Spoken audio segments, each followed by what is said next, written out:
को दिखाते हैं प्रधानमंत्री मोदी की क्लास। नमस्कार दोस्तों, कैसे हैं आप सब।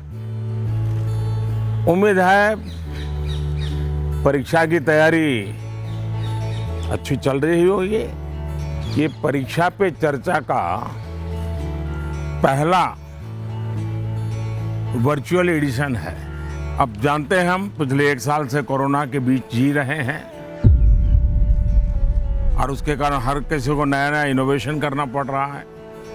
मुझे भी आप लोगों से मिलने का मोह इस बार छोड़ना पड़ रहा है और मुझे भी एक नए फॉर्मेट में आपके बीच आना पड़ रहा है और आपसे रूबरू न मिलना, आपके चेहरे की खुशी न देखना, आपका उमंग और उत्साह न अनुभव करना, ये अपने आप में मेरे लिए बहुत बड़ा लॉस है।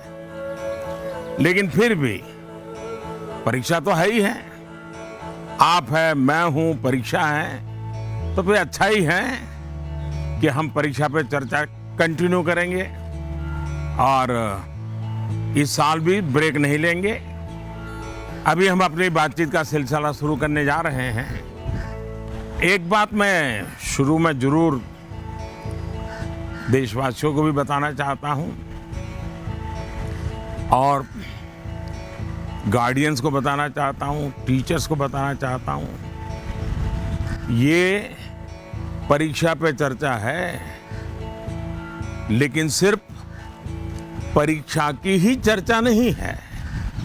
बहुत कुछ बातें हो सकती हैं। एक हल्का फुल्का माहौल बनाना है, एक नया आत्मविश्वास पैदा करना है और जैसे अपने घर में बैठ के बातें करते हैं, अपनों के बीच बात करते हैं, यार दोस्तों के साथ बात करते हैं, आइए हम भी ऐसे ही बात करेंगे।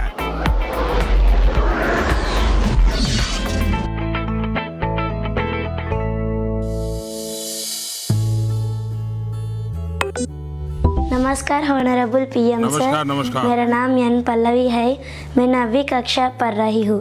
सर, हम अक्सर ऐसा महसूस करते हैं कि पूरा साल पढ़ाई ठीक चल रही होती है, लेकिन जैसे ही परीक्षा निकट आती है बहुत ही तनावपूर्ण स्थिति हो जाती है। कृपया इसके लिए कोई उपाय बताइए सर। बहुत धन्यवाद सर। धन्यवाद पल्लवी। मुझे बताया गया है कि इसी तरह का और भी एक सवाल है। सादर अभिनंदन आदरणीय प्रधानमंत्री जी। मेरा नाम अर्पण पांडे है। मैं global Indian international school Kuala Lumpur Malaysia में 12वीं कक्षा का छात्र हूँ। मैं आपसे अपनी भावी भविष्य की सफलता हेतु एक प्रश्न के उत्तर की आकांक्षा करता हूँ और आशा करता हूँ कि आप इसमें मेरा मार्गदर्शन करेंगे।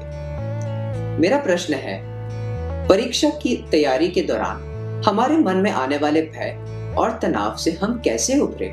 कि क्या होगा अगर अच्छे अंक और अच्छा कॉलेज मिलेगा या नहीं? धन्यवाद। पल्लवी, अर्पण, देखिए आप जब ये फियर की, डर की बात करते हैं तो मुझे भी डर लग जाता है। अरे ऐसी कौन सी बात है जिसके लिए डरना चाहिए? क्या पहली बार एग्जाम देने जा रहे हो क्या पहले कभी एग्जाम दी नहीं? क्या आपको मालूम नहीं था कि मार्च महीने, अप्रैल महीने में एग्जाम आती है? सब पता है, पहले से पता है, साल भर पहले से पता है। अचानक तो नहीं आया है, और जो अचानक नहीं आया है, कोई आसमान नहीं टूट पड़ा है। इसका मतलब विभाग आपको डर एग्जाम का नहीं है, आपको डर किसी और का है। और वो क्या है?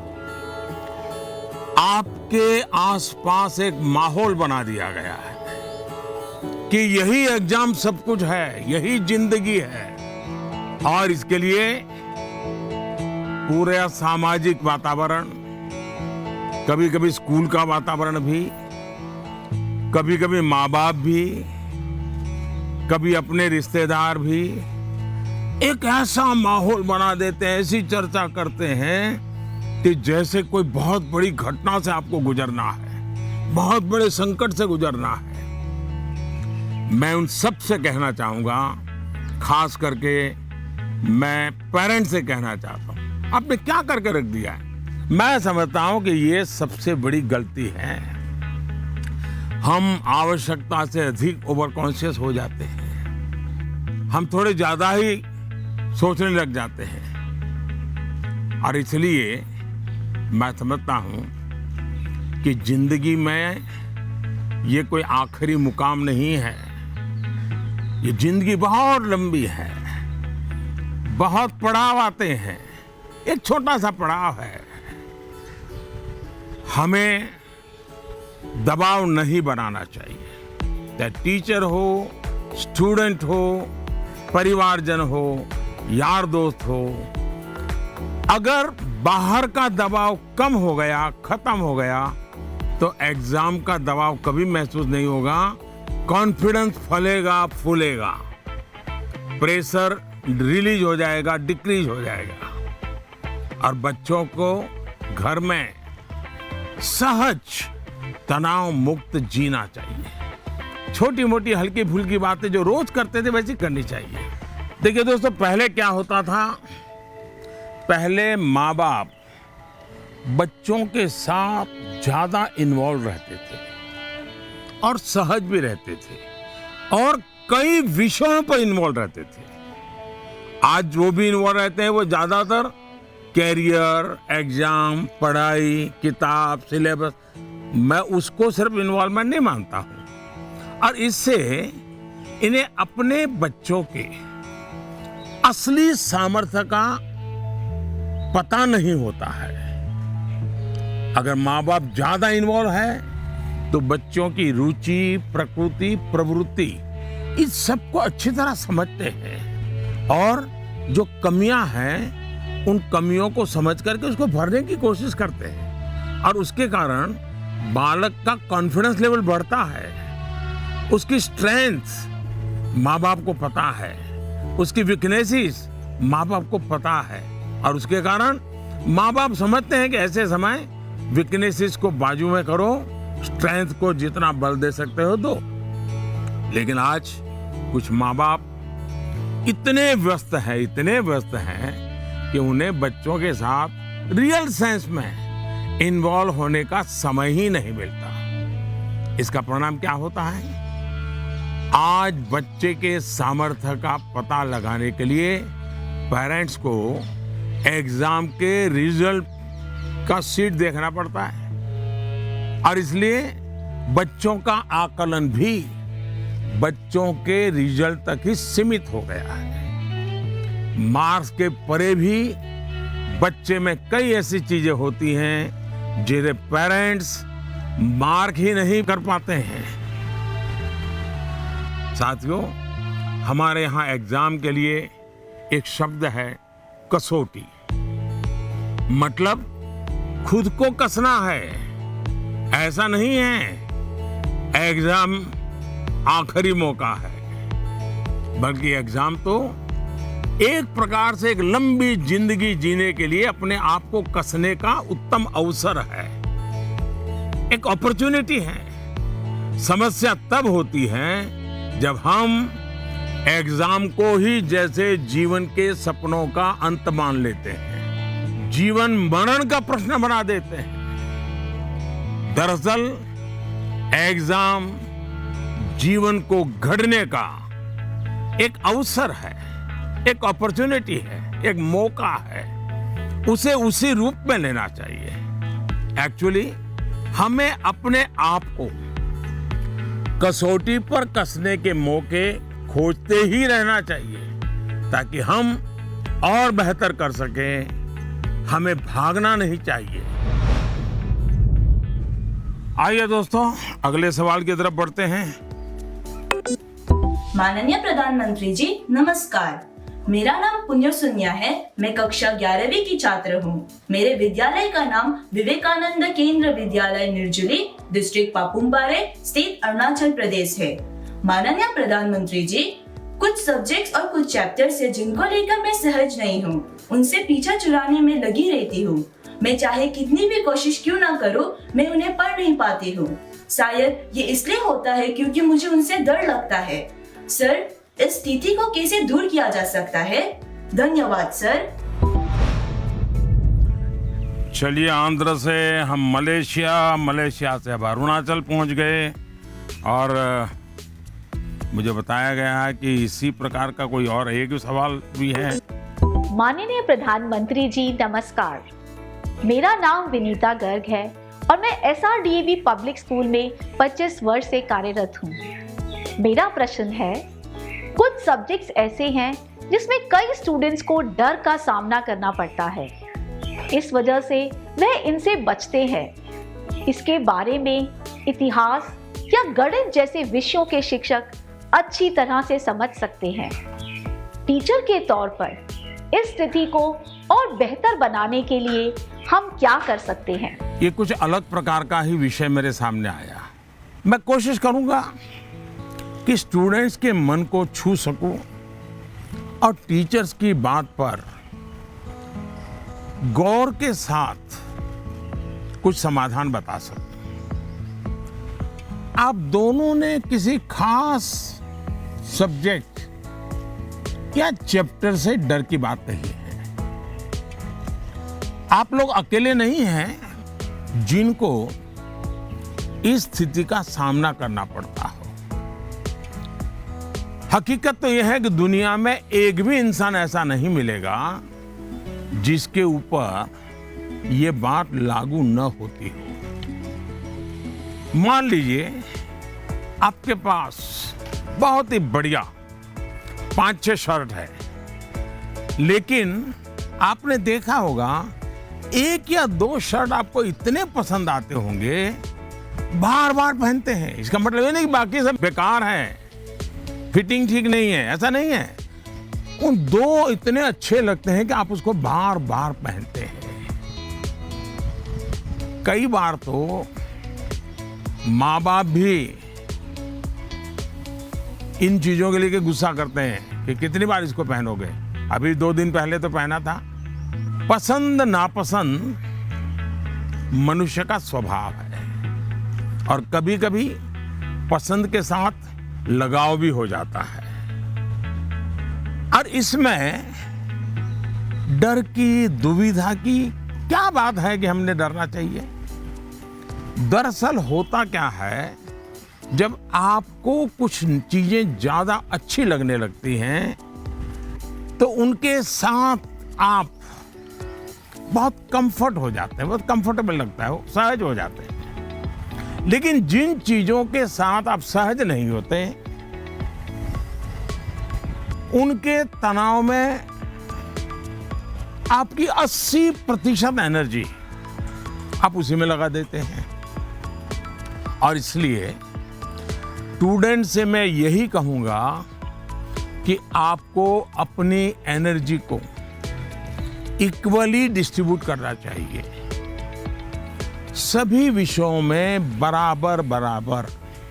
आपके पास पढ़ाई के लिए 2 घंटे हैं तो उन घंटों में हर सब्जेक्ट को समान भाव से पढ़िए। अपने समय को इक्वल डिस्ट्रीब्यूट करिए। साथियों, आपने देखा होगा टीचर्स, माता पिता हमें सिखाते हैं कि जो सरल है वो पहले करें।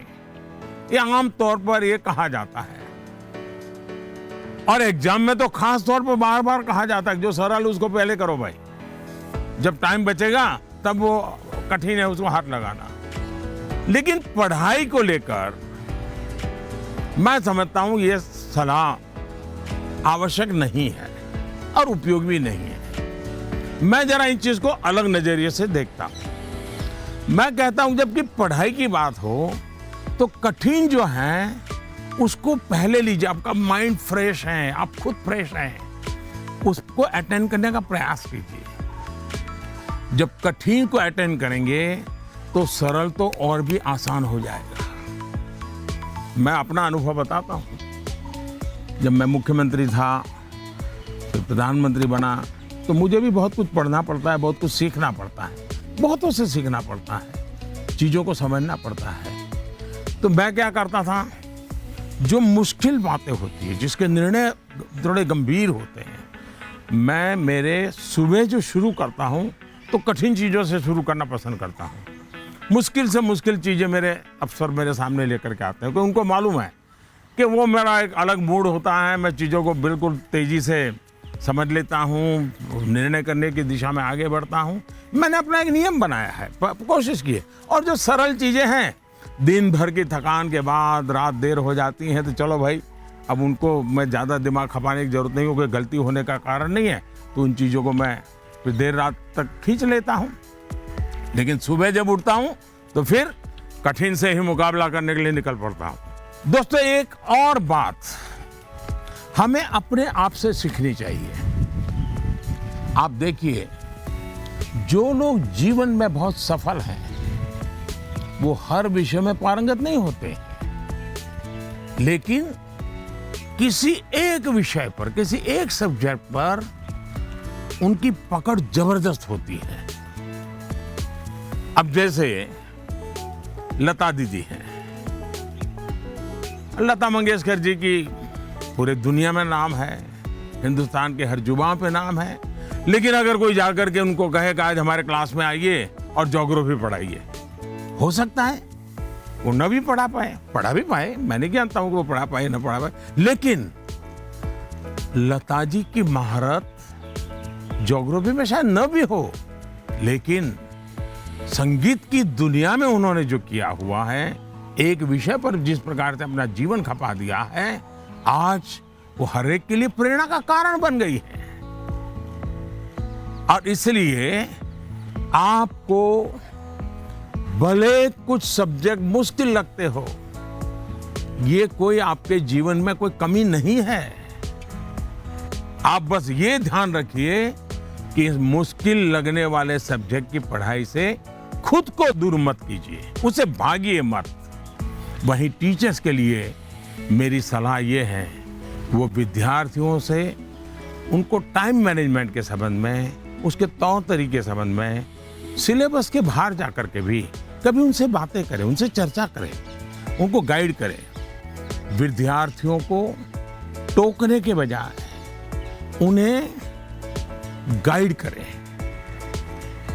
टोकना, रोकना, उसका प्रभाव मन पे और ज्यादा नेगेटिव फैलता है। प्रोत्साहित करने से वो कॉन्सेंट्रेटेड ताकत के रूप में कन्वर्ट हो जाता है। कुछ बातें क्लास में सार्वजनिक तौर पर जरूर कहें ताकि सबका प्रबोधन होगा, लेकिन बहुत सी बातें ऐसी होती हैं जब किसी एक बच्चे को बुला करके चलते चलते थोड़ा सर पे हाथ रख करके बहुत ही प्यार से कहें, देखो भैया तुम इतने बढ़िया करते हो, जरा देखो इसको जरा थोड़ा ये कर लीजिए, देखिए तुम्हारे में बहुत बड़ी ताकत है, आप देखिए ये बहुत काम आएगा, बहुत काम आएगा। एक काम करिएगा, आपके जीवन में ऐसी कौन सी बातें थी जो कभी आपको बहुत कठिन लगती थी और आज आप उसको बड़ी सहजता से कर पा रहे हैं। ऐसे कुछ कामों की लिस्ट बनाइएगा। जैसे साइकिल चलाना कभी आपको कठिन लगा होगा, लेकिन अब वही काम आप बहुत सरलता से करते लेते होंगे। कभी तैरने की बात आई होगी, बहुत डर लगा होगा, उतरने से भी डर लगा होगा, लेकिन आप अच्छे तरह आज तैरना सीख गए होंगे। मतलब जो कठिन था उसको आपने कन्वर्ट कर दिया। आपके जीवन में ऐसी सैकड़ों चीजें होगी, अगर आप ये याद करके जरा किसी कागज पर लिख लेंगे तो कभी आपको किसी को भी, मुझसे भी कठिन वाला सवाल पूछना ही नहीं पड़ेगा, क्योंकि कभी कोई चीज आपको कठिन लगेगी ही नहीं। मुझ पे भरोसा कीजिए दोस्तों, एक बार करके देखिए। Honorable Prime Minister Ji, Vanakkam. Vanakkam. I am Neil Anand, studying 12th standard in Vivekananda Kendra Vidyalaya Metric Higher Secondary School, Kanyakumari. Dear sir, during this pandemic situation, after the online classes, we all get more free time than usual. I would like to know how can we make the best use of our free time. My thanks to our Honorable Prime Minister for giving this opportunity. वणक्कम। Mummy papa को पता चलेगा ना कि आप परीक्षा के समय में खाली समय की बात कर रहे हैं। तो फिर देखिए क्या होता है। खैर, मुझे ये सवाल बहुत अच्छा लगा कि आप एग्जाम के समय भी खाली समय पर ध्यान दे रहे हैं, खाली समय पे चर्चा कर रहे हैं। देखिए दोस्तों, खाली समय, इसको खाली मत समझिए, ये खजाना है, खजाना। खाली समय एक सौभाग्य है, खाली समय एक अवसर है। आपकी दिनचर्या में खाली समय के पल होने ही चाहिए, वरना तो जिंदगी एक रोबोट जैसी हो जाती है। दरअसल खाली समय दो तरह के हो सकते हैं।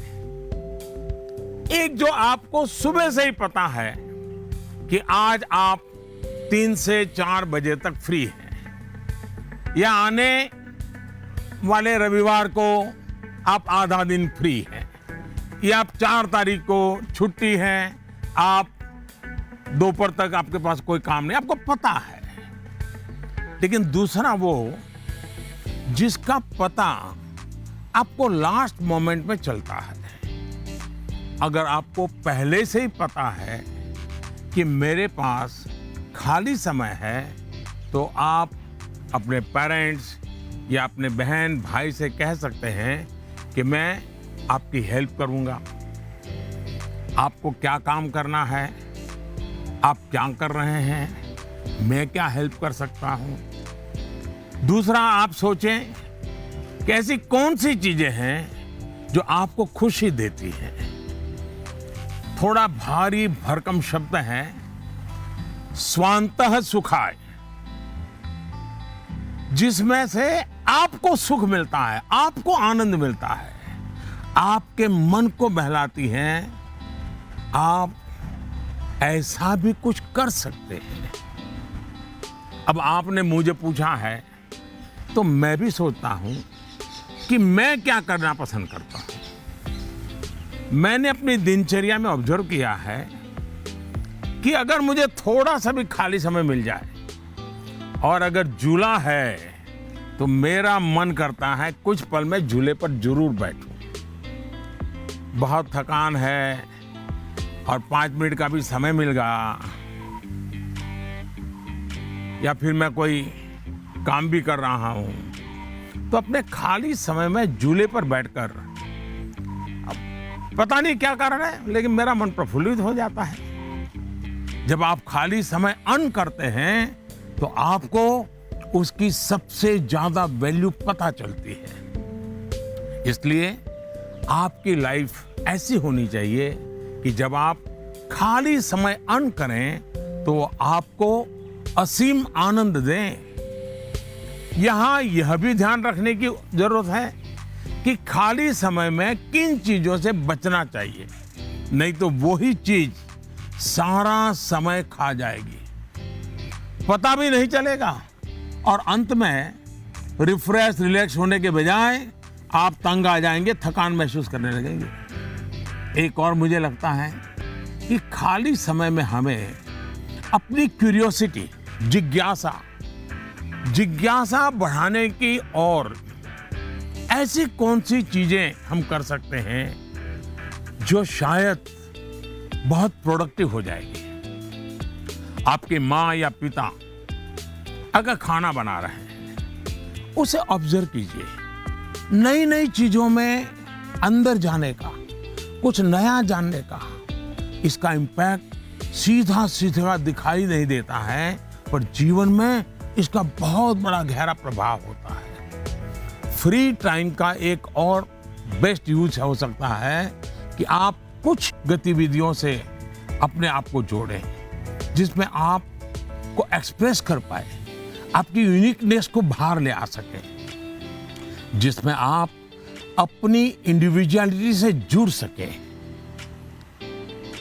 ऐसा करने के बहुत से तरीके हैं और आप भी ऐसे बहुत से तरीके जानते हैं। स्पोर्ट्स हैं, म्यूजिक है, राइटिंग है, पेंटिंग है, स्टोरी राइटिंग है, आप बहुत कुछ कर सकते हैं। अपने थॉट्स को, इमोशंस को एक्सप्रेस करने का एक क्रिएटिव तरीका दीजिए, अवसर दीजिए।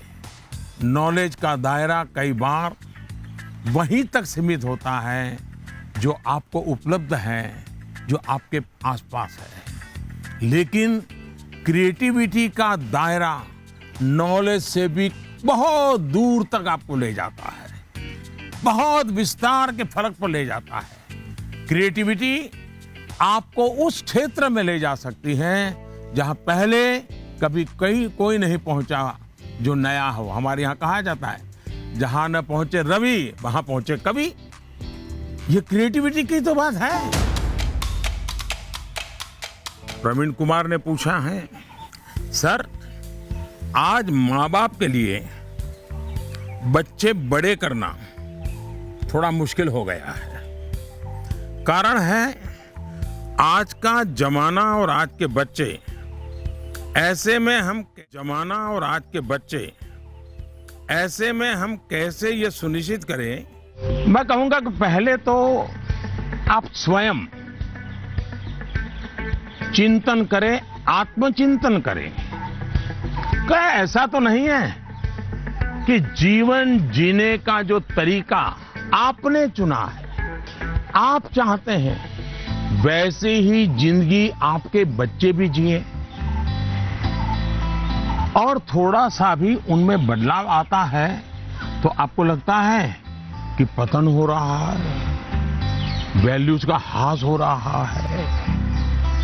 मुझे बराबर याद है, एक बार मैं स्टार्टअप से जुड़े हुए नौजवानों से मैंने एक समारोह किया, तो बंगाल की एक बेटी जिसने स्टार्टअप शुरू किया है अपनी पूरी कैरियर छोड़ करके, तो उसने अपना अनुभव बताया, वो मुझे हमेशा याद रहता है। उस बेटी ने कहा कि मैंने अपनी नौकरी छोड़ दी, कैरियर छोड़ दी और स्टार्टअप शुरू किया, और मेरी माँ को जब पता चला तो मेरी माँ ने तुरंत कहा सर्वनाश। यानी इतना माँ को झटका लगा, लेकिन बाद में वो बेटी स्टार्टअप में बहुत सफल रही थी। आपको सोचना चाहिए कि आप अपने भाव विश्व में अपने बच्चों को जकड़ने का प्रयास तो नहीं कर रहे हैं, और इसलिए आपका परिवार, आपकी परंपराएं, उसमें मूलभूत मूल्यों को कैसे जोड़ दें, हमें आइडेंटिफाई करना चाहिए। जैसे हमारे यहां कहा जाता है, जन सेवा ही प्रभु सेवा है। ये हमारे शास्त्रों में मूल्य के रूप में है, लेकिन आपके घर में पूजा पाठ तो बहुत होती है, दुनिया को दिखता है कि आप बहुत धार्मिक हैं, रिचुअल से भरा जीवन है, लेकिन आप जनसेवा में कहीं नजर नहीं आते हैं। अब जब आपकी संतान यह विरोधाभास देखती हैं, तो उसके मन में कॉन्फ्लिक्ट शुरू हो जाता है, सवाल खड़े हो जाते हैं, और सवाल उठना स्वाभाविक में है। उसी प्रकार से भी हमारे मूल्य हैं कि जीव मात्र से परमात्मा का वास है। उसी प्रकार से हम सबकी मान्यता है, और हमें यह सिखाया गया है, हमारे जीवन मूल्य के रूप में प्रस्थापित हो चुका है, और हमारी सोच है कि जीव मात्र में परमात्मा का वास है। लेकिन आपके घर में जो काम करने आते हैं, झाड़ू पोछा लगाने आते हैं, लिफ्ट चलाने वाला होता है, आपको स्कूल में छोड़ने वाला ऑटो रिक्शा ड्राइवर है, क्या कभी आपने उनसे उनके सुख दुख की चिंता और चर्चा की है? क्या कभी आपने पूछा, वे आपके परिवार में तो किसी को कोरोना नहीं हुआ है ना, आपके परिवार के तो सब सुखी है ना, आप जिस गांव से आए हो उस गांव में तो सब ठीक है ना? क्या आपने कभी पूछा है? अगर आप ऐसा करते तो आपको अपने बच्चे को मूल्य नहीं सिखाने पड़ते। मैं आप पर सवाल नहीं खड़े कर रहा, एक सामान्य व्यवहार की बात कर रहा हूं। कुछ लोग वाकई ऐसा नहीं करते। बच्चे का बर्थडे होता है, बहुत सारी तैयारियां होती हैं। कितने लोग अपने घर में काम करने वालों से कहते हैं कि जो भी काम करना है 5 बजे तक पूरा कर दो। 6 बजे जब मेहमान आना शुरू हो जाएंगे तब तुम भी हमारे परिवार के मेहमान के रूप में कपड़े पहन करके, अच्छे कपड़े पहन करके परिवार के सबको लेकर के आ जाना। आप देखिए, आप उनसे क्या कहते हैं, आज घर में बहुत से मेहमान जाने वाले हैं, देर तक रुकना पड़ेगा।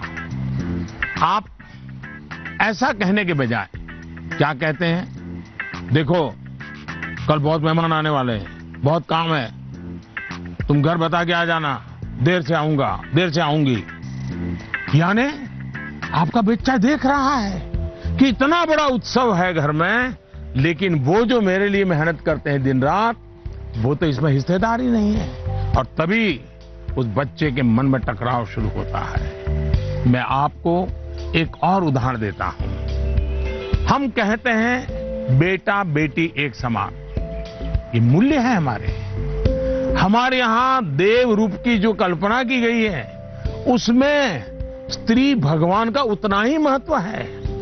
लेकिन हमारे घर के वातावरण में बेटे और बेटी के बीच जाने अनजाने में जो ट्रीटमेंट किया जाता है, उसमें असमानता होती है। उसके बाद जब वही बेटा समाज जीवन में जाता है तो उसके द्वारा नारी समानता में कुछ न कुछ कमी की संभावना बन ही जाती है। ये सही है कि परिवार के संस्कार अच्छे होते हैं तो बुराइयां हावी नहीं होती हैं, लेकिन 19-20 का ही फर्क होता है। बेटा बेटे के व्यवहार में कुछ न कुछ कमी रह जाती है। इसलिए हमने जो अपना भाव विश्व बनाया हुआ है, वो जब व्यवहार की कसौटी पर खरा नहीं उतरता है, तब बच्चों के मन में अंतर्द्वंद शुरू हो जाता है। इसलिए मूल्यों को कभी भी थोपने का प्रयास न करें, मूल्यों को जीकर प्रेरित करने का प्रयास करें। आखिरकार बच्चे बड़े स्मार्ट होते हैं, जो आप कहेंगे उसे वो करेंगे या नहीं करेंगे ये कहना मुश्किल है, लेकिन इस बात की पूरी संभावना होती है कि जो आप कर रहे हैं वो उसे बहुत बारीकी से देखता है और दोहराने के लिए लालायित हो जाता है। और जब आप इन मूल्यों के साथ हमारे इतिहास, हमारे पुराण, हमारे पुरखों की छोटी छोटी बातों को सहजता से जोड़ेंगे तो बच्चे भी प्रेरित होंगे। आचार व्यवहार में उतरना आसान हो जाएगा।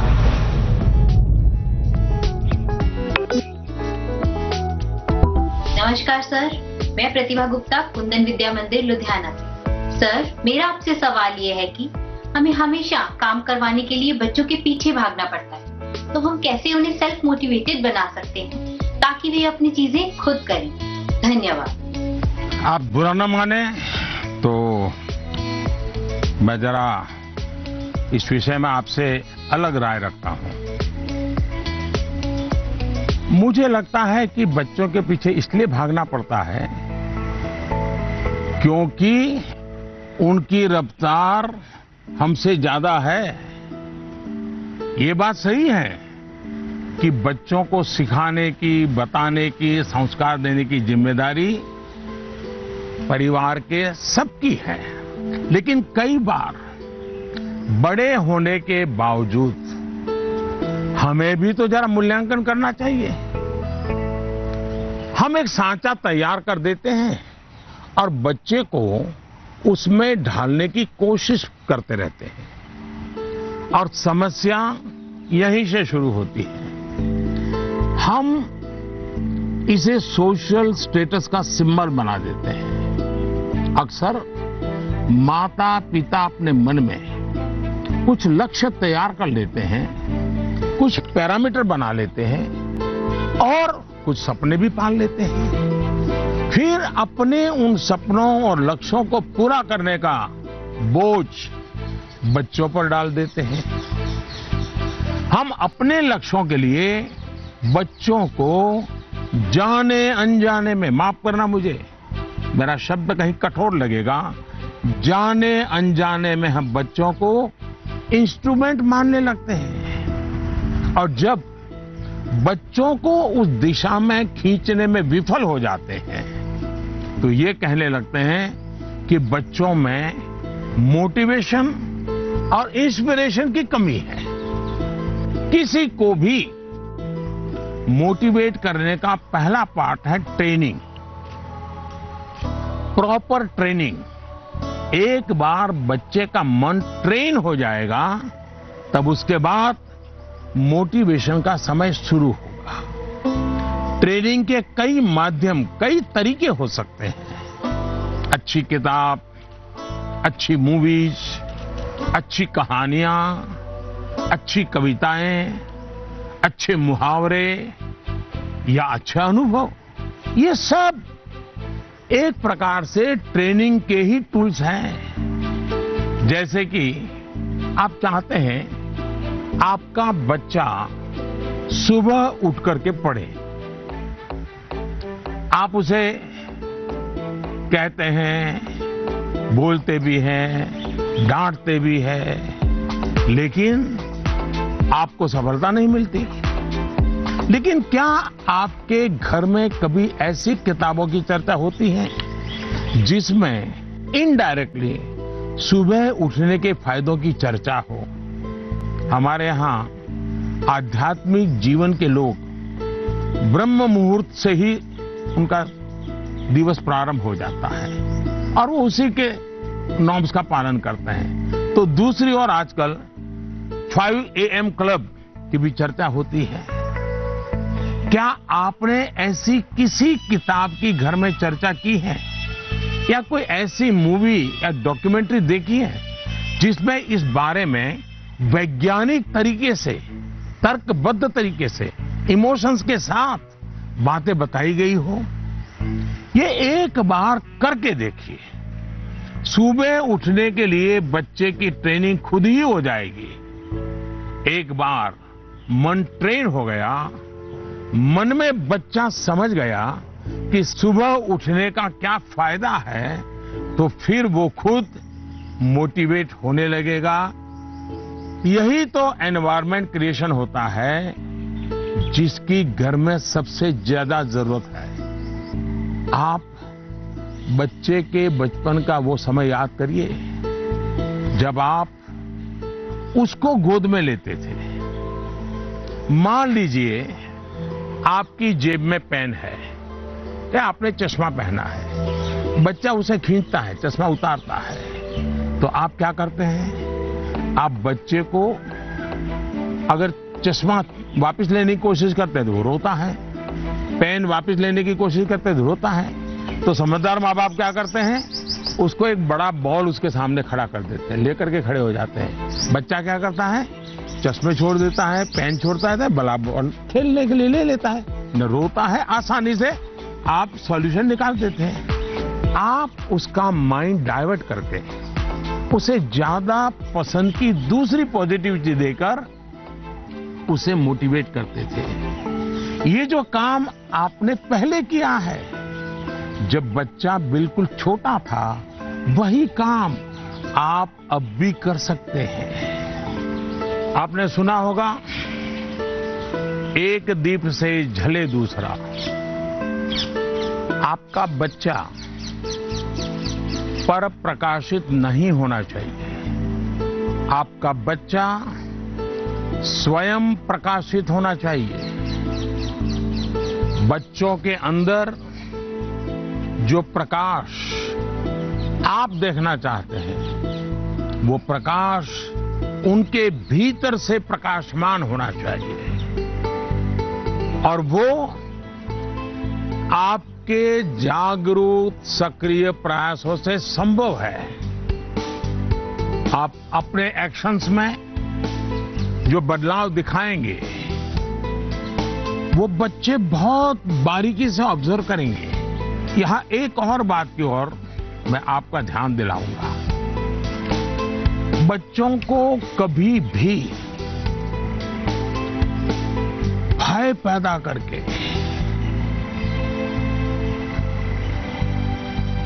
ये होगा तो ये होगा, ऐसा होगा तो ऐसा होगा। कृपा करके ऐसी कोशिश मत कीजिए।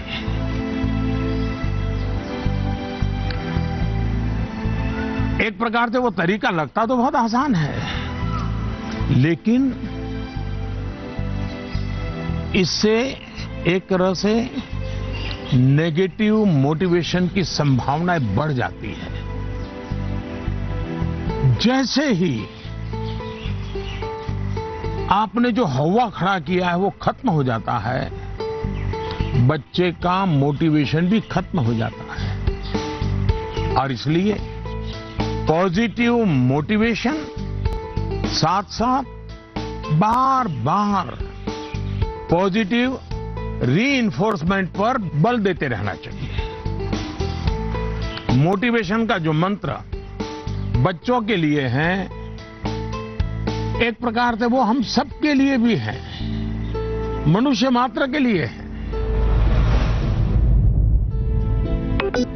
Namaste Prime Minister sir, my name is Tanay and I am a student of Salmia Indian Model School, Kuwait.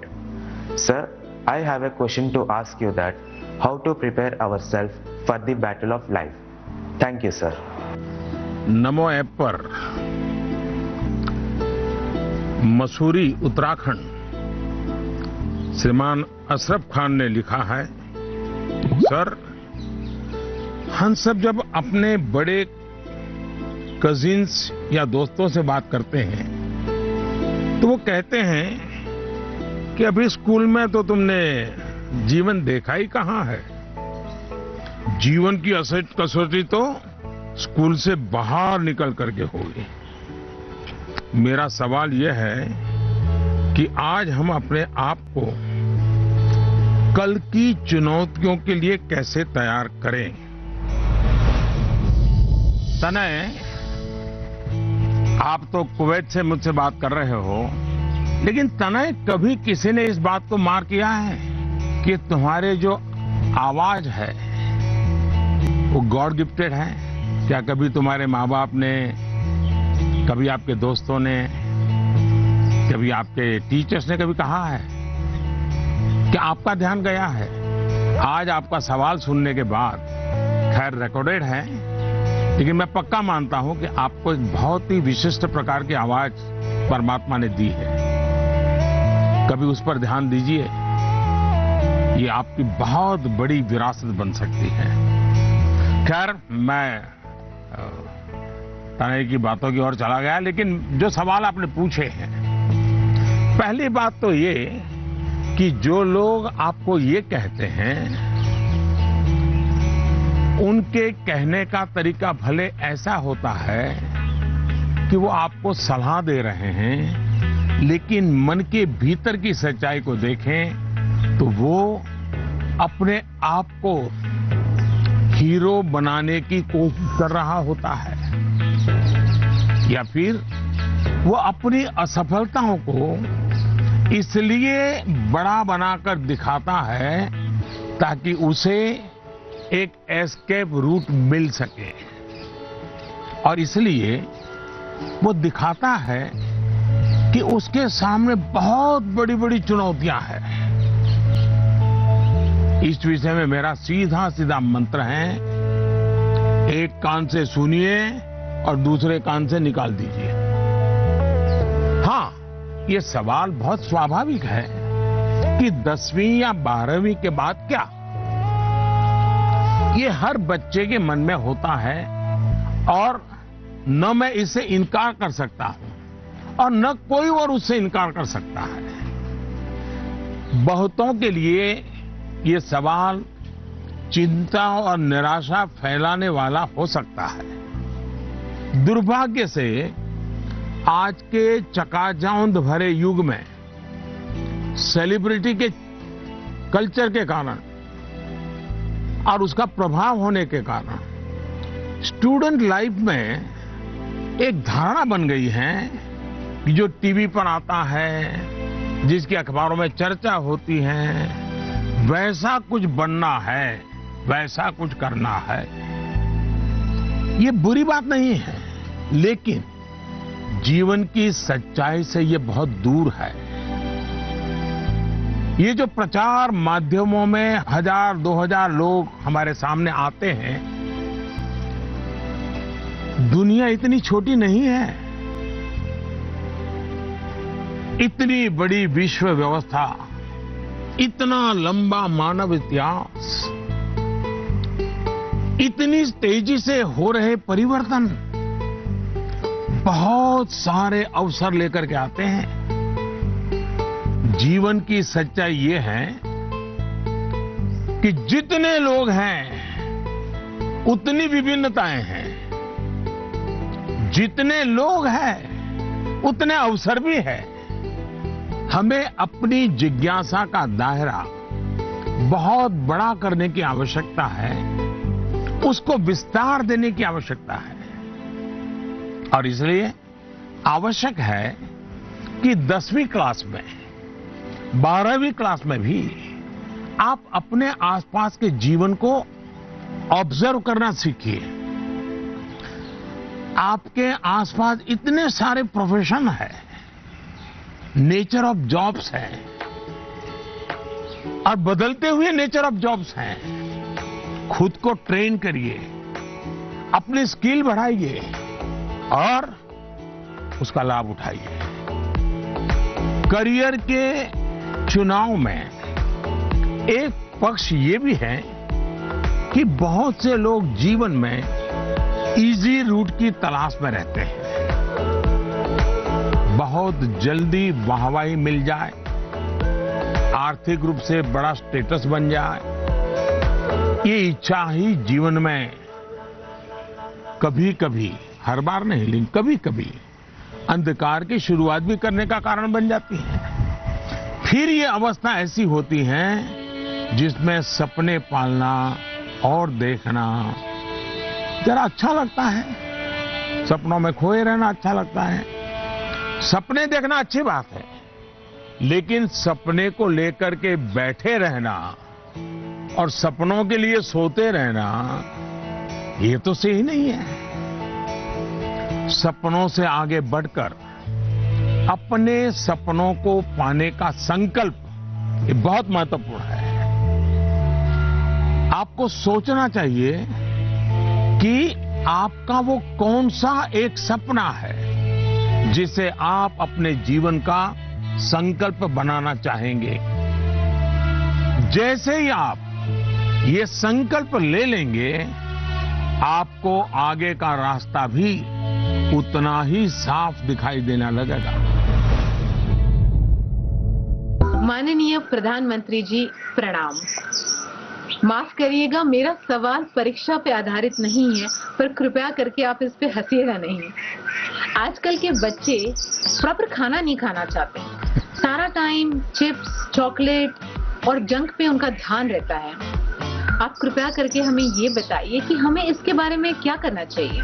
इसी प्रकार के कुछ और सवाल भी मेरे साथ हैं और ये नरेंद्र मोदी ऐप पर छत्तीसगढ़ रायपुर से सुनीता पॉल जी ने लिखा है, सर हमारे बच्चों को हम जो टिफिन में देते हैं वे उस चीज को खाते नहीं और हमेशा फास्ट फूड खाने की जिद करते हैं। कृपया इस मुद्दे पर हमारा मार्गदर्शन करें। मैं समझ नहीं पा रहा हूं कि मैं ये सारे सवाल सुनकर के मुस्कुराऊं या जोरों से हंस पड़ूं। अगर इस मुद्दे पर हम मनोवैज्ञानिक तरीके से आगे बढ़े तो शायद इसका समाधान आसान हो जाएगा। हमारी जो ट्रेडिशनल खाने की चीजें हैं, मनोवैज्ञानिक रूप से उनके प्रति हम सहज रूप से गौरव का भाव पैदा करें। उसकी जो विशेषता है उसकी बात करें। खाना पकाने की हमारी जो प्रक्रिया है, किचन की जो एक्टिविटी है, वो घर के बाकी सदस्यों को पता होनी चाहिए कि कितनी मेहनत करने के बाद खाना पकता है। बच्चों के सामने भी ये सारी बातें चर्चा में लानी चाहिए। कैसे खाना पकता है, कितनी देर लगती है, कितने इंग्रेडिएंट्स होते हैं, उन्हें महसूस होगा कि आखिर कितनी मेहनत का काम होता है और तब जाकर के मेरी थाली भरती है। दूसरा, आज के जमाने में खाने पीने की बहुत सारी वेबसाइट है, हेल्दी फूड की भी कोई कमी नहीं है। क्या हम इनसे भी जानकारियां जुटाकर ऐसी चीजों को लेकर कोई गेम डेवलप कर सकते हैं जो हम हफ्ते में एक बार खेल सकें? जैसे गाजर है, कैरेट, उसके इंपॉर्टेंस पर हम बोलें, उसके क्या फायदे होते हैं, क्या लाभ होते हैं, क्या न्यूट्रिएंट्स होते हैं, ऐसा करके देखें। दूसरा, हम सबके घर में जो फैमिली डॉक्टर हैं, वो डॉक्टर एक प्रकार से मित्र होते हैं। जब कभी उनका घर आना हो तो उनकी बातें पूरा परिवार सुने कि किस प्रकार के खाने का क्या महत्व है, न्यूट्रिएंट्स कहां से मिलते हैं, क्या खाना चाहिए, वो बता सकते हैं कि आपके घर में क्या प्रॉब्लम हेरिडिटरी है और उनसे बचने के लिए क्या खाना आवश्यक है। इससे भी बच्चों को फायदा होगा। तीसरा, आप टीचर से रिक्वेस्ट कर सकते हैं कि आप बच्चों में ये क्या आपको तकलीफ हो रही है, खास करके खाने के विषय में, टीचर को समझाइए, टीचर को विश्वास में लीजिए। आप देखिए, टीचर बड़ी कुशलता से कथा कहते कहते, बात करते करते, हंसी मजाक में उसके दिमाग में भर देगा कि ये क्यों करना चाहिए। और टीचर के कहने का बच्चों पर अलग ही असर होता है। हमें भी कुछ कुछ नए एक्सपेरिमेंट करते रहना चाहिए। मैंने काफी ऐसे उदाहरण देखे हैं जहां परिवार में ट्रेडिशनल खाना ही बच्चों को मॉडर्न रंग रूप में बनाकर दिया जाता है, तो उससे बच्चों में भी उसको लेकर एक स्वाभाविक आकर्षण पैदा होता है। खैर, ये मेरे सिलेबस के बाहर का विषय है, लेकिन हो सकता है शायद मेरी कुछ बातें काम आ जाए आपको।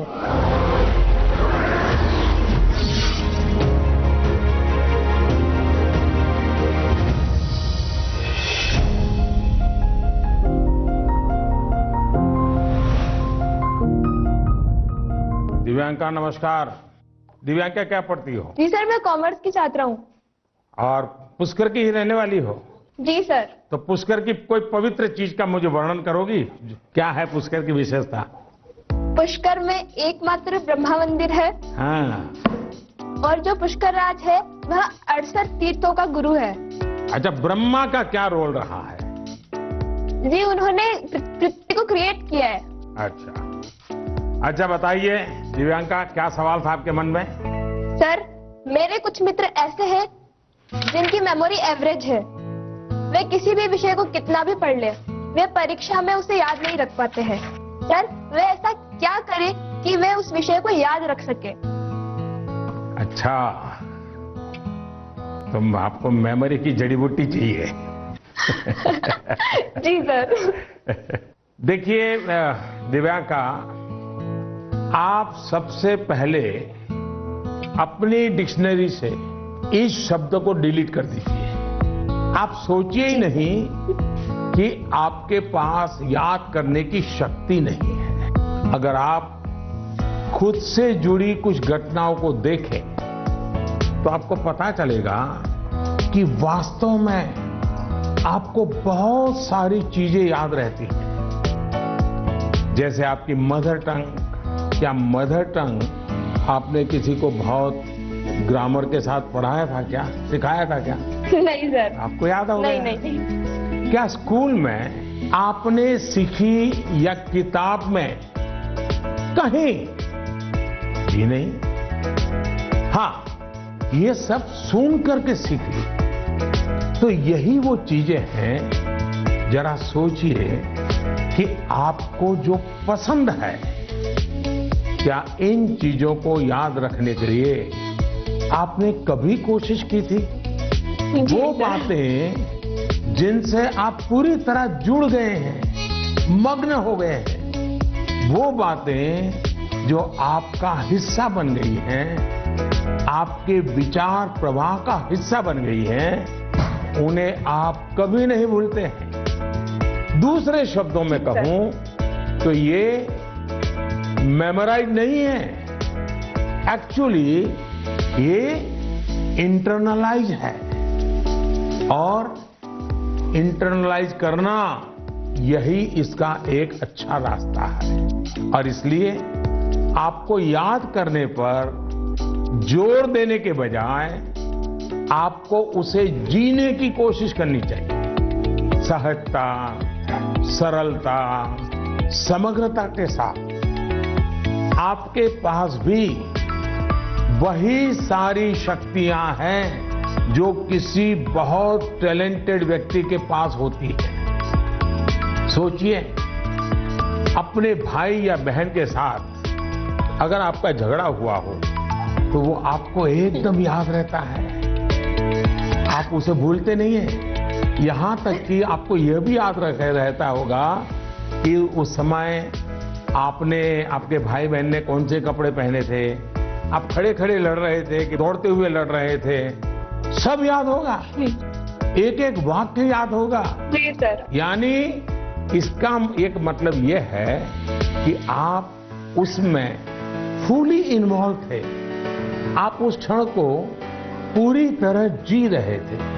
साफ है कि चीजें याद रहे, प्रॉपरली रिकॉल कर सके, उसके लिए आप जिस क्षण में हैं उस क्षण में ही रहना और उसमें पूरी तरह से इन्वॉल्व रहना बहुत जरूरी है। यानी हम पढ़ाई कर रहे हैं, किताब हाथ में है और मन है खेल के मैदान में, सहेलियों के साथ, दोस्तों के साथ, फिर तो मामला गड़बड़ हो जाता है। आगे जाकर आप में से कोई विद्यार्थी अगर साइकोलॉजी पढ़ेगा तो उसमें मेमोरी बाय एसोसिएशन का कंसेप्ट विस्तार से समझाया जाएगा। आप याद कीजिए कि स्कूलों में सुबह असेंबली में राष्ट्रगान होता है। अब जन गण मन हर कोई गाता है, लेकिन क्या कभी आपने जनगण मन गाते समय आपने उस राष्ट्रगान के साथ देश में ट्रैवल किया क्या? आप उसके साथ जो शब्द आते हैं उन शब्दों के साथ अपने आप को विजुअलाइज कर पाए कि नहीं कर पाए? पंजाब को, गुजरात को, महाराष्ट्र को, बंगाल को मन ही मन राष्ट्रगान गाते समय ट्रैवल किया क्या? आपको एकदम से याद होना शुरू हो जाएगा। मन ही विजुअलाइज करेंगे तो आपको अच्छे से याद रह जाएगा। इसका तो एक फायदा और होगा, आप इस देश के साथ भी एकाकार होते चले जाएंगे। यानी इन्वॉल्व, इंटरनलाइज, एसोसिएट और विजुअलाइज। मेमोरी को शार्प करने के लिए इस फॉर्मूले पर आप चल सकते हैं। मैं आपको एक और उदाहरण देता हूं। आपके पास नोटबुक्स होती हैं, अलग अलग विषयों की किताबें होती हैं। आप जब भी घर से निकले, ये तय करके निकले कि बैग में इतने नंबर पर इस विषय की नोटबुक होगी और इतने नंबर पर इस विषय की किताब होगी। चौथे नंबर पे हो सकती है, तीसरी पर हो जाए। और आपने अगर 3 नंबर पर हिस्ट्री की किताब रखी है, 5 नंबर पर भूगोल की किताब रखी है, तो जब भी आप हिस्ट्री की किताब निकालने जाएं तो बिल्कुल आंख बंद करके 3 नंबर की किताब निकालते हैं आप। देखिएगा आपका कॉन्फिडेंस लेवल कितना बढ़ जाएगा। चलिए, मुझे अच्छा लगा, आपसे बात करने का मौका मिला। और मैं राजस्थान के लोगों को भी और पुष्कर की पवित्र धरती को भी आज यहां से नमन करता हूं। बहुत बहुत धन्यवाद। सर, कृपया करके यह बताइए कि ऐसा क्यों होता है। Thank you sir. आपका शुभ नाम क्या? सुहान सहगल। अच्छा सहगल जी, आप पढ़ते कहाँ हैं? एल्गॉन इंटरनेशनल स्कूल। अच्छा, ये सवाल पहले किसी को पूछा है? नहीं सर। नहीं पूछा। मम्मी पापा को पूछा? नहीं सर। टीचर को पूछा? नहीं सर। लो, बड़े कमाल के हो यार। मैं ही मिला क्या तुम्हें? लेकिन आपका सवाल मैं समझता हूं ज्यादातर विद्यार्थियों के मन में ही रहता है। जब मैं भी तुम्हारी तरफ पढ़ता था ना, तो ये बात तो मन में रहती थी कि यार पता नहीं क्यों याद नहीं आ रहा है। देखिए, परीक्षा हॉल में जाते समय आपको अपने मन को बिल्कुल शांत करके जाना चाहिए। मैं अभी टीवी स्क्रीन पर आपको देख रहा हूं, इतना शांत आपका चेहरा है, इतने विश्वास के साथ आप बैठे हैं, मुस्कुराते भी हैं। ये जो अवस्था है ना, एग्जामिनेशन में जाए ना तब भी ऐसा ही रहिए, आपको कभी नहीं भूलेंगे। आपका मन अशांत रहेगा, चिंता में रहेगा, आप घबराए हुए रहेंगे, तो इस बात की संभावना बहुत ज्यादा होगी कि जैसे ही आप क्वेश्चन पेपर देखेंगे कुछ देर के लिए सब कुछ भूल जाएंगे। इसका सबसे अच्छा उपाय यही है कि आपको अपनी सारी टेंशन परीक्षा हॉल के बाहर छोड़कर जाना चाहिए और आपको ये भी सोचना चाहिए कि जितनी तैयारी आपको करनी थी आपने कर ली है। अब आपका फोकस प्रश्नों के अच्छे से उत्तर देने में होना चाहिए। आप इस बात से भी नहीं घबराइए कि कुछ नया आ गया तो क्या होगा, कुछ ऐसा आ गया जो आपने पढ़ा ही नहीं है तो क्या होगा। और मैं सभी को कहूंगा, परीक्षा के तनाव को कम करने के लिए बिना टेंशन लिए परीक्षा देने के लिए बहुत सारी एक्टिविटीज, बहुत सारे उपाय आपको एग्जाम वॉरियर बुक में दिए गए हैं। और अभी भी एग्जाम वॉरियर बुक को एक मैंने नया एडिशन, इस मुझे कोरोना में थोड़ा समय मिल गया तो मैंने इसको थोड़ा इम्प्रूवमेंट भी किया है, कुछ एडिशन भी किया है। इस बार इसमें बच्चों के लिए ही मंत्र नहीं है, बल्कि मैंने पेरेंट्स के लिए भी काफी कुछ लिखा है। कई सारी एक्टिविटीज नमो ऐप पर भी दी हुई है। आप इसमें पार्टिसिपेट करके अपने मित्रों के साथ शेयर भी कर सकते हैं और मुझे विश्वास है थोड़ा सा प्रयास कीजिए, मन में से निकल जाएगा और आपको पक्का फायदा होगा। और आपके साथियों और मैं आपसे चाहूंगा कि आपको जब भी फायदा हो तो मुझे लिख करके दीजिए। एग्जाम वॉरियर पढ़ करके मुझे चिट्ठी लिखिए, लिखोगे ना? जी सर। वाह, शाबाश। Thank you sir. नमस्ते जी। मेरा नाम भारवी पोपट है। मैं गुजरात अहमदाबाद के ग्लोबल मिशन इंटरनेशनल स्कूल संस्कार धाम के कक्षा 11वीं कॉमर्स की छात्रा हूँ। श्रीमान, इस कोरोना काल में उद्योग, व्यापार, सरकार को भी तकलीफ आई होगी, लेकिन क्या आपने सोचा है कि विद्यार्थियों को क्या तकलीफ आई? सर, इस संकट को मैं अपने जीवन में किस रूप में याद रखूं? ऐसा लगता है कि हम छात्रों का एक साल निरर्थक हो गया हो। मेरी जगह आप होते तो क्या करते? आपका मार्गदर्शन हमें दिशा देगा। धन्यवाद। धारवी आपका छोटा भाई है? बड़ा भाई, छोटा भाई कोई है घर में? छोटी बहन है। हैं? छोटी बहन है सर। छोटी बहन है। अच्छा जी सर। छोटी बहन को ऐसे ही डांटती हो जैसे अभी कह रही थी? नहीं सर। है? ऐसे आंखें खोल करके बोल रही थी। अच्छा, साबरमती आश्रम पहले आई थी कि आज पहली बार आई? सर, फर्स्ट टाइम आई हूँ आज। फर्स्ट टाइम आई हो? कितने साल से अहमदाबाद में रह रही हो? 6 years सर। अच्छा, तो 6 साल से रह रही हो और आपको कभी मन नहीं कर गया कि भारत की आजादी का इतना महत्वपूर्ण स्थान, वहां कभी जाना चाहिए? आज तो सुबह से आ गए होंगे आप लोग। जी सर, बिल्कुल। तो आपने देखा क्या, आज सब चीजें देखी क्या? हाँ सर, देखी। मन को शांति का अनुभव हुआ? हाँ सर, बहुत शांति का अनुभव हुआ। देखिए, जा करके अपने संस्कार धाम के दोस्तों को भी कहो कि साबरमती आश्रम जाना चाहिए, और अपने परिवार और मित्रों के भी कहो कि साबरमती आश्रम जाना चाहिए और वहां की शांति का अनुभव करना चाहिए। कुछ पल मौन वहां बैठना चाहिए। करोगे? हाँ सर। अच्छा, अब आप चलिए, आपके सवाल पर आता हूं। मैं तो एकदम से धार्मिक को उपदेश ही देने लग गया था। देखिए, आपकी बात बिल्कुल सही है। जहां तक कोरोना का प्रश्न है, मैं तो इसे इस रूप में देखता हूं कि जो गलती आपने नहीं की उसका खामियाजा आपको उठाना पड़ा।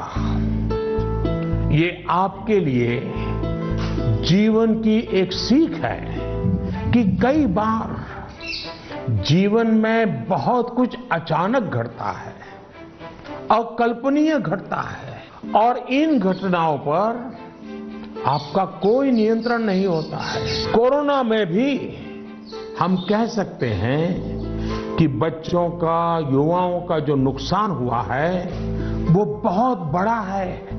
बचपन के लिए तो 1 साल का नुकसान बड़ी इमारत की नींव में एक खालीपन जैसा है।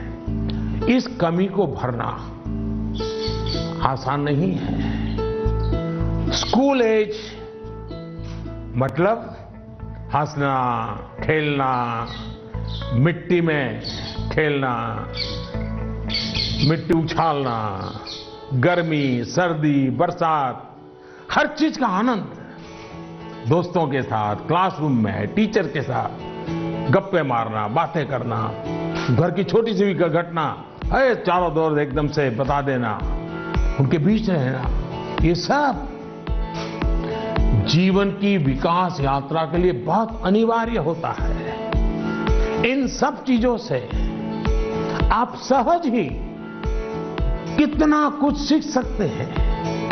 आपको भी लगता ही होगा, कोरोना काल के पहले का समय आप याद करते होंगे तो सोचते होंगे कि कितना कुछ मिस किया है। लेकिन कोरोना काल में अगर काफी कुछ खोया है तो बहुत कुछ पाया भी है।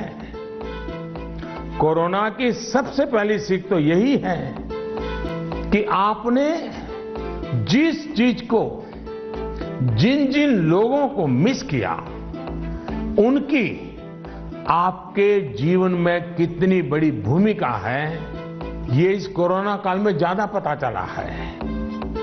आपको इस बात का एहसास हुआ कि किसी को भी फॉर ग्रांटेड नहीं लेना चाहिए। खेलकूद हो, स्कूल में फिजिकल क्लासेस हो, या फिर आपके घर के पास सब्जी बेचने वाले, कपड़े प्रेस करने वाले, पास के बाजार के दुकानदार, जिन लोगों को, जिन बातों को आपने रूटीन समझ लिया था, उनका जब मिस करते हैं तब उनका सबका महत्व हम सबको अनुभव होता है, आपको भी पता चला है। इसलिए इस दिशा में आपको लगातार जागरूक रहना चाहिए और लाइफ लॉन्ग इस लेसन को याद रखना चाहिए। कोरोना के बाद भी इन चीजों की उपेक्षा नहीं करनी चाहिए। वहीं आपको ये भी याद रहना चाहिए, जीवन को सच्चे अर्थ में जीने के लिए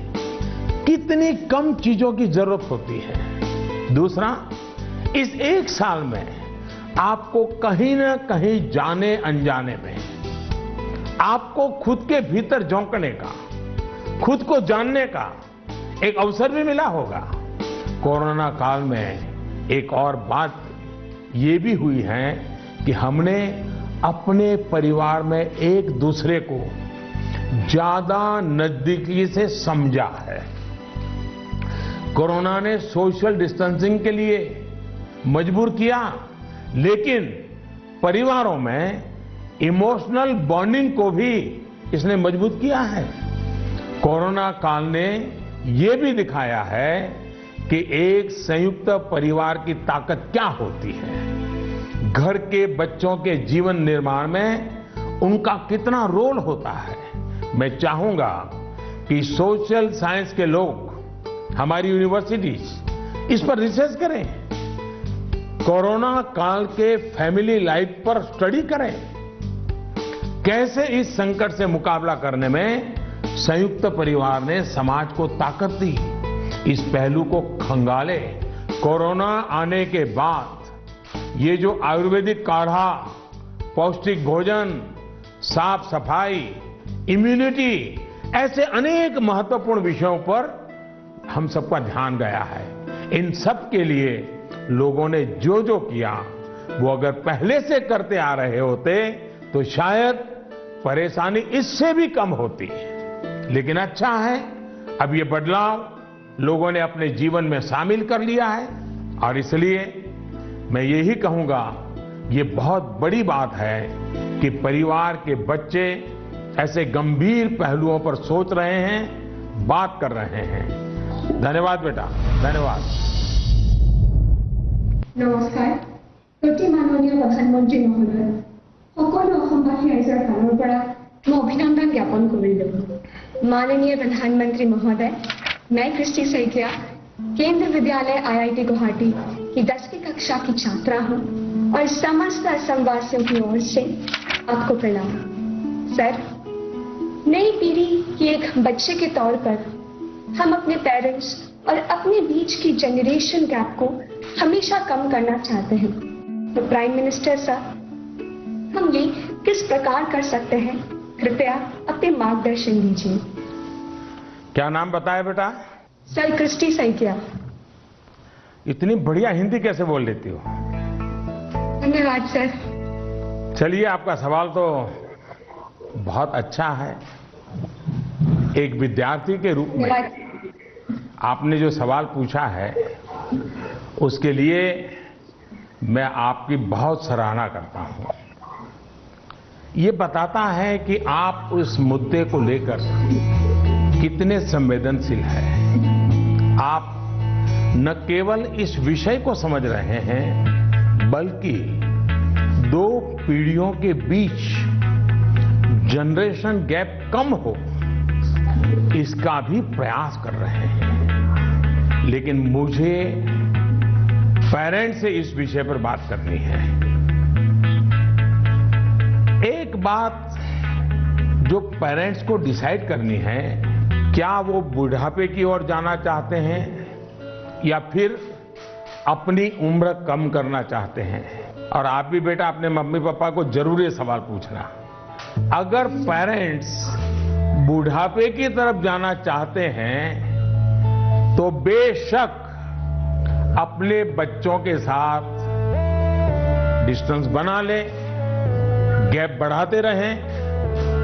अगर आपको नवजीवन की ओर आगे बढ़ना है, अपनी उम्र घटानी है, युवा बने रहना है, तो आप अपने बच्चों के साथ गैप कम कीजिए, क्लोजनेस बढ़ाइए। ये आपके फायदे वाला है। आप याद करिए, जब आपका बच्चा 1 साल की उम्र का था तो आप उसके साथ कैसे बातें करते थे?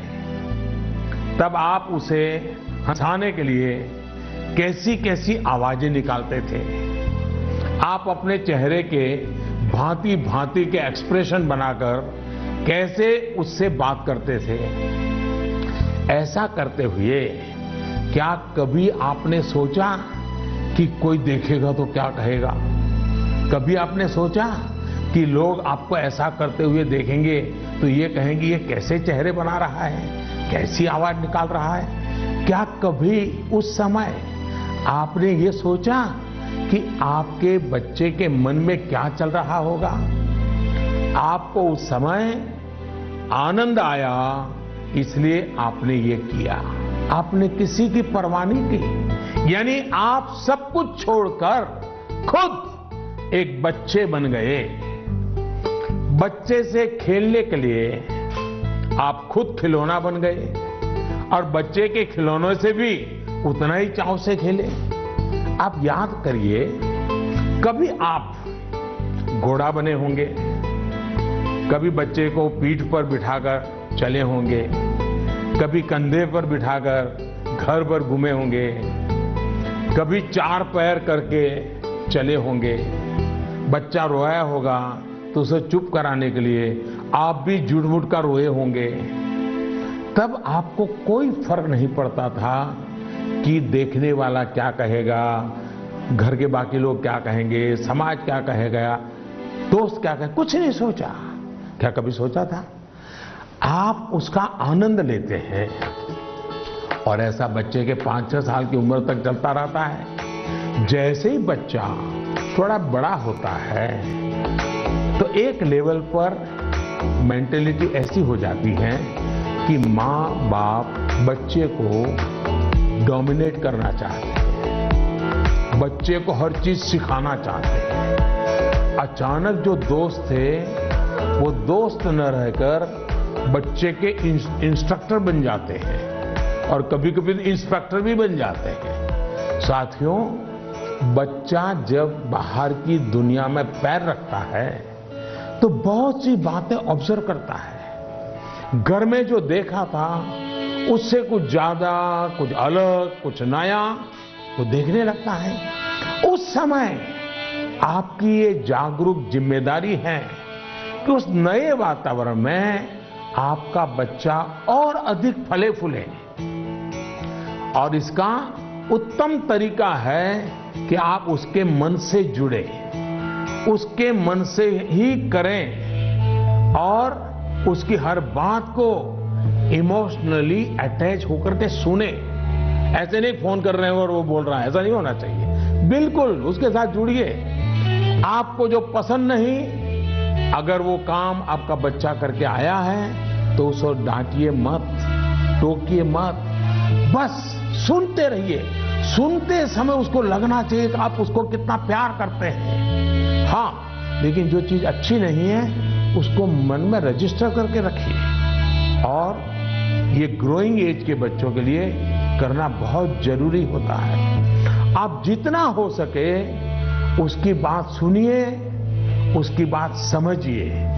आप इंस्ट्रक्टर बनकर उसे सुबह से शाम तक क्या करना है ये मत समझाइए।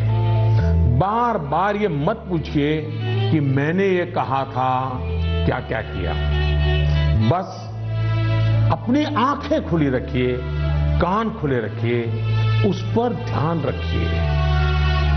उसमें सुधार से जुड़ी जो बातें आपने रजिस्टर की हैं, जो आपको ठीक नहीं लगा, उसे ठीक करने के लिए बहुत विचार करके एक एनवायरनमेंट क्रिएट करिए ताकि उसे खुद ही लगे कि वो कहाँ गलत कर रहा है। जब माँ बाप बच्चों के साथ हम उम्र बनकर ही जुड़ते हैं तो कोई इश्यू नहीं होता है। जैसे बच्चा कोई नया गाना सुन रहा है, कोई नया म्यूजिक सुनकर आनंद ले रहा है, तो आप भी उसके साथ उस आनंद में शामिल होने की कोशिश करिए।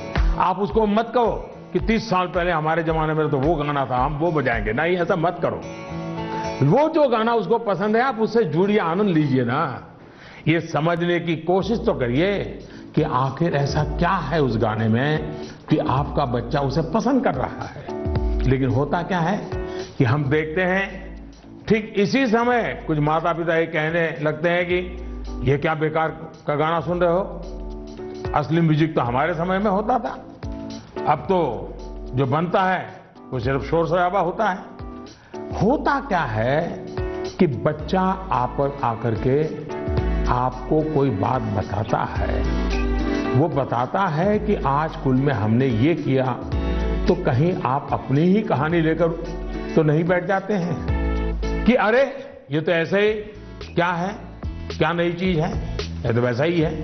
अपने बच्चे के साथ उसकी जनरेशन की बातों में उतनी ही दिलचस्पी दिखाइएगा, आप उसके आनंद में शामिल होंगे तो आप देखिएगा जनरेशन गैप कैसे खत्म हो जाती है। और शायद जो बात आप कहना चाह रहे हैं वो उसके समझ में भी आ जाए। और इसलिए जनरेशन गैप को कम करने के लिए बच्चों और बड़ों को एक दूसरे को समझना होगा, खुले मन से गपशप करनी होगी, खुलकर बातें करनी होगी, समझना होगा, सुनना होगा और फिर आपको बदलने की तैयारी भी रखनी होगी।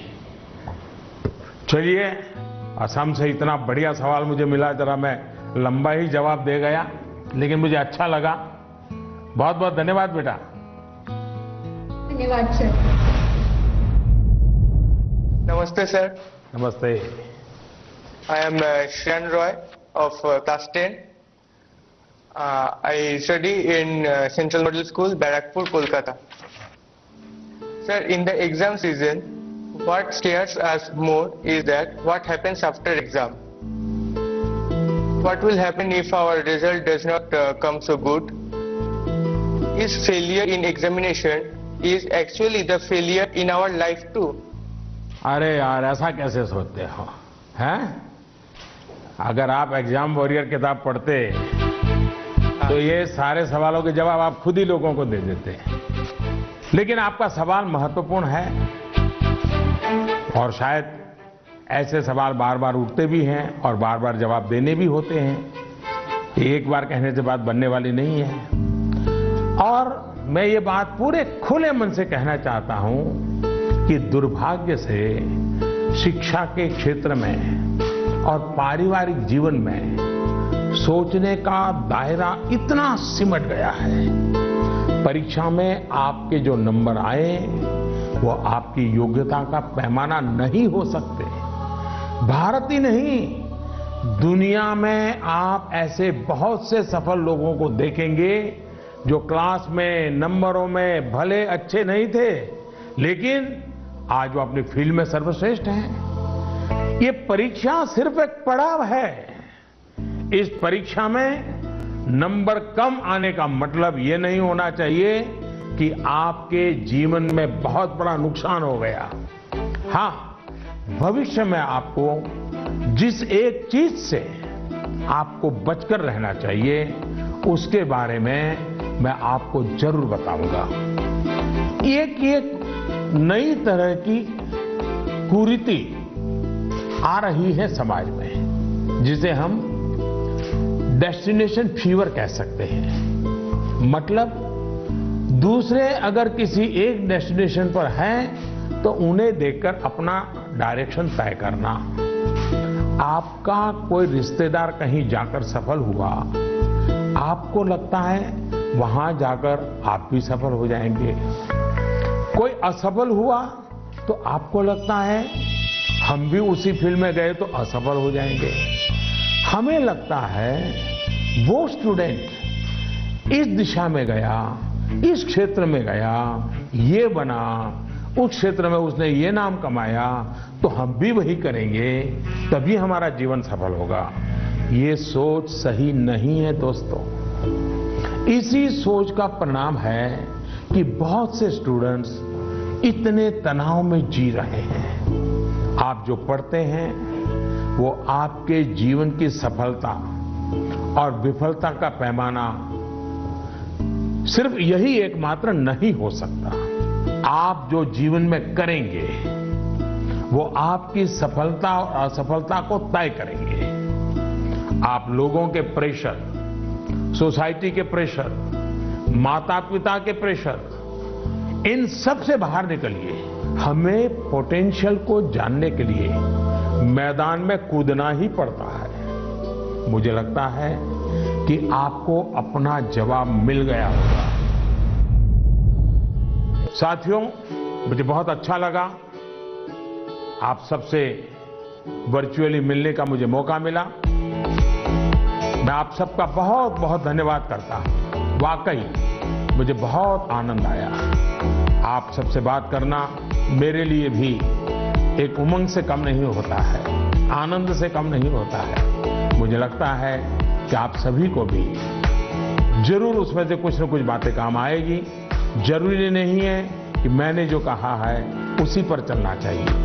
सोचिए, अपने तरीके से सोचिए।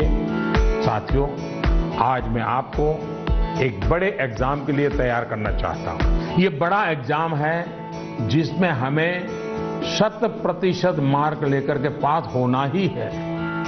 ये है अपने भारत को आत्मनिर्भर बनाना।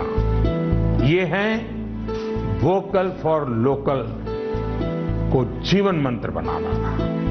मेरा एक आग्रह है, जब आपकी बोर्ड परीक्षाएं समाप्त हो जाएं, तो परिवार के लोगों के साथ मिलकर एक लिस्ट बनाएं। सुबह से लेकर रात तक आप जिन चीजों का उपयोग कर रहे हैं, उनमें से कितनी चीजें विदेशी धरती पर बनी हैं और कितनी चीजों में भारत मां की मिट्टी की सुगंध है, कितनी चीजें किसी देशवासी की मेहनत से बनी हैं। इसके अलावा एग्जाम के बाद के लिए एक टास्क आपको देना चाहता हूं। आप सब जानते हैं कि हमारा देश आजादी के 75 साल के उपलक्ष्य में आजादी का अमृत महोत्सव मना रहा है। अमृत महोत्सव में हमारे स्वाधीनता सेनानियों के बारे में आप सब लोग जाने, आजादी की लड़ाई के बारे में जाने। इसके लिए देश ने एक अभियान शुरू किया है। आपको इस अभियान से जुड़ना है। आप अपने राज्य की आजादी की लड़ाई से जुड़ी 75 घटनाएं खोजकर निकालिए। ये किसी व्यक्ति के संघर्ष में जुड़ी हो सकती हैं, किसी क्रांति वीर से जुड़ी हो सकती हैं। इन घटनाओं को आप अपनी मातृभाषा में विस्तार से लिखिए। इसके अलावा हिंदी, इंग्लिश में लिख सके तो भी अच्छा होगा। आप इसको साल भर का प्रोजेक्ट बनाइए और डिजिटल तरीके से इसे कैसे करें, इसके लिए अपने टीचर से भी गाइडेंस लीजिए। आप अपने टीचर से बात करिए, अपने पेरेंट्स से, दादा दादी से बात करिए। आप क्या कर सकते हैं, इस पर चर्चा करिए। साथियों, गुरुदेव रविंद्रनाथ टैगोर ने लिखा है, मैंने स्वप्न देखा कि जीवन आनंद है। मैं जागा और पाया कि जीवन सेवा है। मैंने सेवा की और पाया कि सेवा में ही आनंद है। आप खुद भी देखिए, जब हमारी इच्छाएं, हमारे लक्ष्य देश की सेवा से जुड़ जाते हैं, तो हम करोड़ों जीवनों से जुड़ जाते हैं। इसलिए बड़े सपने रखने हैं, देश के लिए सोचना है। मुझे पूरा भरोसा है आप ये एग्जाम बहुत अच्छे मार्क्स से पास करेंगे। उसके बाद जीवन में बहुत आगे जाएंगे। इसलिए खूब पढ़िए, खूब खेलिए, खूब मस्ती करिए। रिजल्ट के बाद मुझे अपने संदेश भी जरूर भेजिएगा, मुझे इंतजार रहेगा। इन्हीं शुभकामनाओं के साथ सभी मेरे युवा साथियों का, नन्हे नन्हे दोस्तों का बहुत बहुत धन्यवाद। अनेक अनेक शुभकामनाएं।